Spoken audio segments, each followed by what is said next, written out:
It's not vegan to have children. Why, are you gonna eat them? I'm Dani. I'm NISHA. I'm Nicole. I'm Hannah. And this is The Vegan View. Cheers! Hey guys, welcome back to The Vegan View. Today we have a really special guest, Mr. and Mrs. Vegan, here with Tate, their son. Hi Tate. Can you say hi?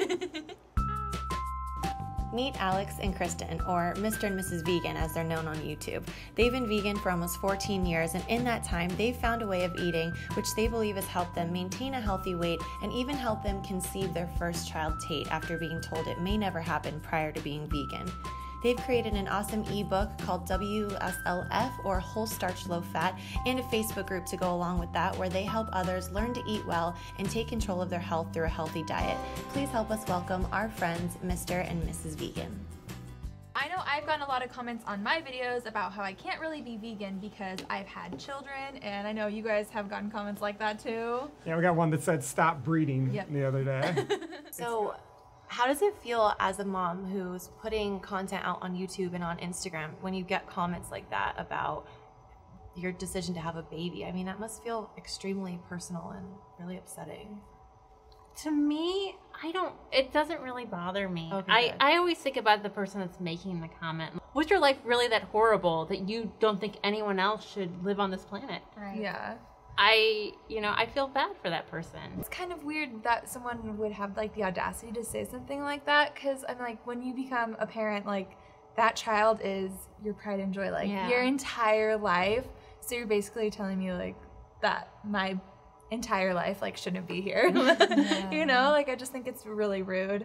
You know, when we moved to LA, like we quickly learned, like being in the Midwest, okay, everyone, you're pregnant by 24, okay, guys? You have like 5 kids by the time you're my age. Yeah. But like moving to LA, and especially in the veganism community, just the people that we met, and this is, I'm not speaking of the whole community, but I'm just saying that, you know, there was a lot of like, oh, you're a breeder? Like, you even bringing up the thing, like, you know, like, I was called a breeder. I like, what? So because I wanted a child. I think that was when I first started realizing, like, it's a thing. Yeah, it's a thing. Well, I know a comment that I get a lot, and I'm sure you guys do too, is like, why would you bring another life when there's so many children that need to be adopted who don't have families? So that's like one of those things that we really wanted to adopt. I mean, Tate was a miracle baby. You know, I was told I couldn't have children.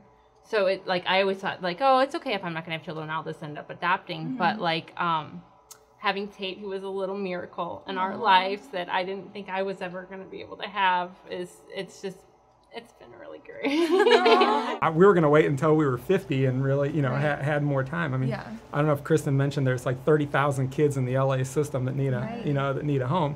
So absolutely adopt if you can, but you don't want to displace people from having their own children, because those are the people that we want to become vegan, you know, and it's not wrong to have your own children, and it's great if you can adopt, and, you know, but just like controlling, you know, cat and dog populations, you know, PETA has to euthanize kittens.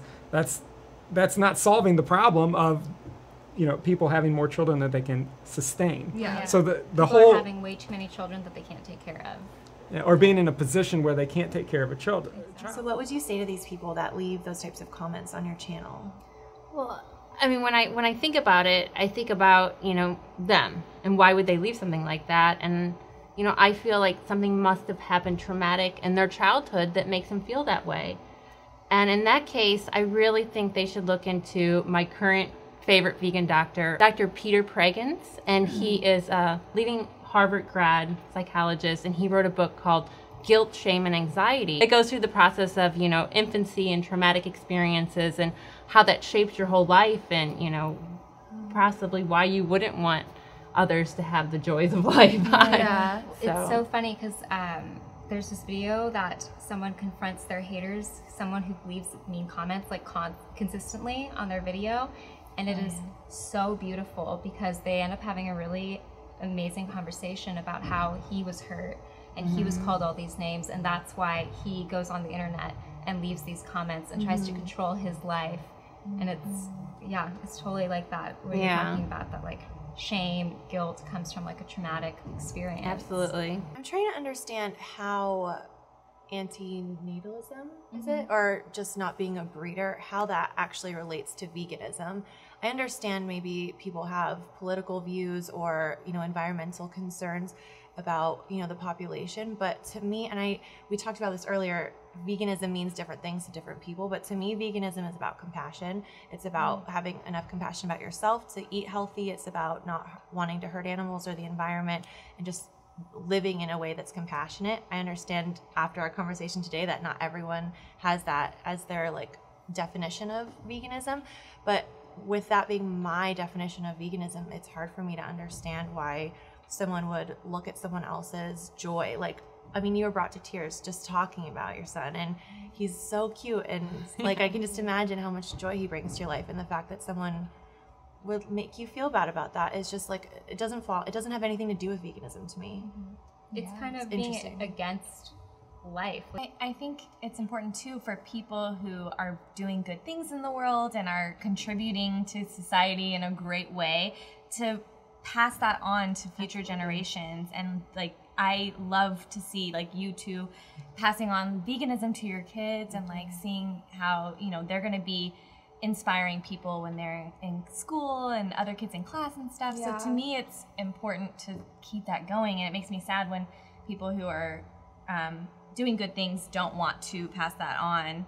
You know, if you don't want to have kids, you don't want to have kids, that's fine. But if it's just because you feel like they're going to suffer or they're going to ruin the environment because it's another human. I like what you were saying, whether or not you have a child naturally or you adopt, I feel like vegans should be wanting to open their hearts to more children and like to teach them what they know and share what they have. Like if you are fortunate enough, you know, where you could take care of someone else, like why wouldn't you want to share what you have with another life? I don't know, it's just weird. I feel like that's so against like what everything in our society is promoting these days, like that everyone should be different and that should be celebrated and stuff. But then like if you're not the exact same kind of vegan, like that's bad. Like I think just because I've always wanted to be a mom and I've always wanted to carry children, like that doesn't mean that I'm not allowed to also care about animals and not want to be vegan, you know? And be concerned about the environment and overproduction. And of course they think, what's the guarantee that your kids will grow up and be vegan? Yeah. You know, there's a bigger picture here. By, you know, us being vegan parents and being open and out about being vegan parents, we're showing people that it's possible. And then more people are doing that with their own kids because they see us as an example. So there's this ripple effect that they're not considering too. And, you know, I can't guarantee that Tate's going to be vegan. I'm going to do the best I can. He's going to be vegan while he's under my roof. And, you know, if I failed, I'll share with you what I did wrong. And so you can learn from that. Yeah. It's like you can't control if your kid's going to be a psychopath. They kill people. Like, you just do your best. And you let it go and you figure it out. I mean, I learned everything from you two. So the fact that you guys are open about being vegan parents and raising your kids vegan or, you know, giving them the option once they get old enough is so important because I know when I'm at that stage in my life, I'm going to be watching your videos and trying to learn from that. Yeah, I mean, there's so much unknown about raising a child from infancy as vegan. I feel like it's still so new. Another crazy thing you hear all the time is there's no third generation vegans, you know.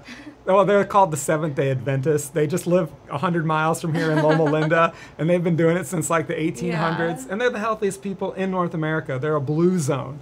And I just sat through a week-long nutrition conference there, and they've been studying them. They've done 2 epidemiological studies, the Adventist Health Study, on these Adventists. And sure enough, the ones that eat a high-quality vegan diet are healthier than all the rest of them. Yeah.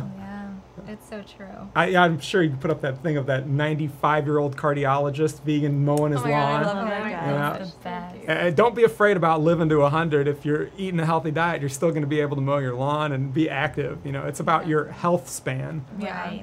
And you're giving your kid such a better start at life by starting them on a healthy vegan diet. So I think one of the reasons that people make comments like this on your YouTube channel is because of the environmental aspect of having babies. What do you think about that? You know, you can separate the environment out into, you know, is it affecting global warming and climate change? Is it, you know, creating a bigger plastic island in the middle of the ocean? You know, so it's not just, you know, environment in general. You can really talk about, like, are we overpopulating the planet? What's the stress the human race is put on the planet? And, you know, from 1960 to 1999, the population of the Earth doubled. Doubled from, you know, 3 to 6 billion people. Whoa. And it didn't get any hotter than it was projected to be. You know, I mean, sure, there's more trash, but now we have countries that are actually importing trash, that want the trash and they want to use it. So, you know, we're getting better as a human race, and we're always getting better. And I don't think you can just say more people adds more trash, because the amount of matter molecules on this planet is constant, except if an asteroid comes in or Elon Musk sends his car to Mars. But we're just kind of moving these molecules around, and we want to, you know, not make toxic ones, basically. Right. So as far as our population doubling, a lot of people are the most concerned about overpopulation. There's this great YouTube video that shows you what if we all lived in the density of different places. And obviously Hong Kong is one of the densest places on the planet. And they're also the healthiest. I don't know if you knew this, but the Hong Kong have now overtaken Japan is the healthiest population of people. And that's in a really super dense city. So if we put all the people on this planet in the same density as Hong Kong, they would all live in the state of Delaware.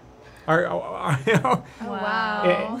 And then the whole rest of it would just be for growing food and having fun. But a lot of places are uninhabitable, and that's why we feel this pressure of overpopulation. Yeah, and you have to think, Japan, Denmark, there's all these countries that are, you know, have a negative population, and they're actually importing people just to sustain. You know, it's a problem that's working itself out in the developed world, and as the poor world, the third world, you know, brings up with education, and, you know, there's less time to have kids when you're working on 2 jobs. Right, and then there's better, like, what's it called? Birth controls and...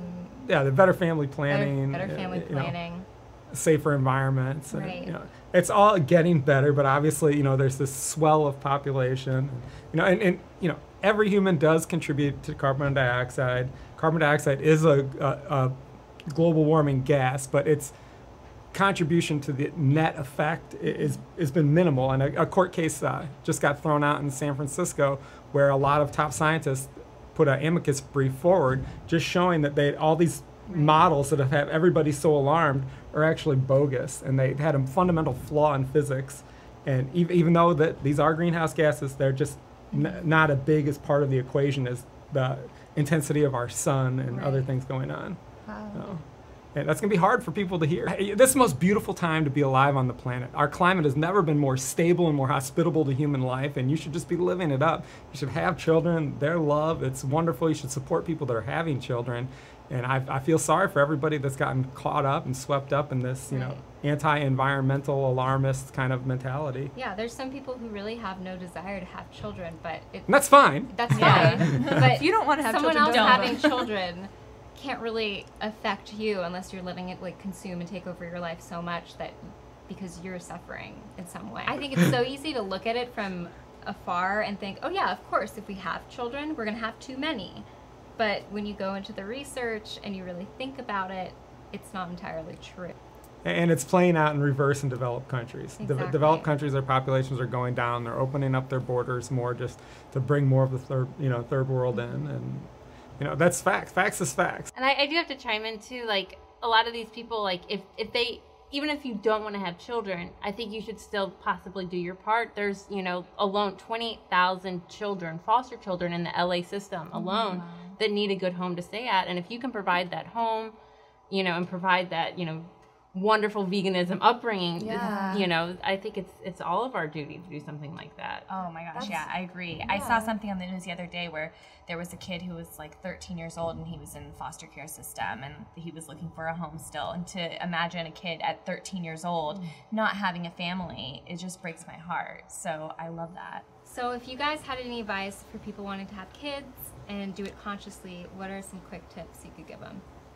Adopt a whole starch vegan diet. I mean, our group has so many positive pregnancy tests in it. It's like one of the functions of our group is fertility. People with PCOS, I mean, there's a lot to a healthy diet. And it's really sad the amount of infertility that's going around developed countries.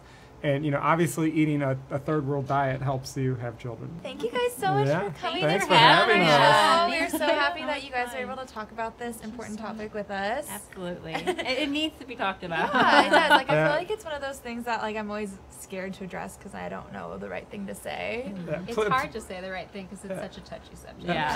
Please have children, you know, when you can sustainably support them. Yes, you know. that's responsible. Yeah. Obviously, I shouldn't have it because I can't even say it. And thank you guys for watching this episode of The Vegan View. We will link Mr. and Mrs. Vegan's channel in the description box down below so you guys can subscribe to their channel and see more Tate cuteness. Alright guys, we'll see you bye-bye. in the next video. Bye! And we'll be like, sure.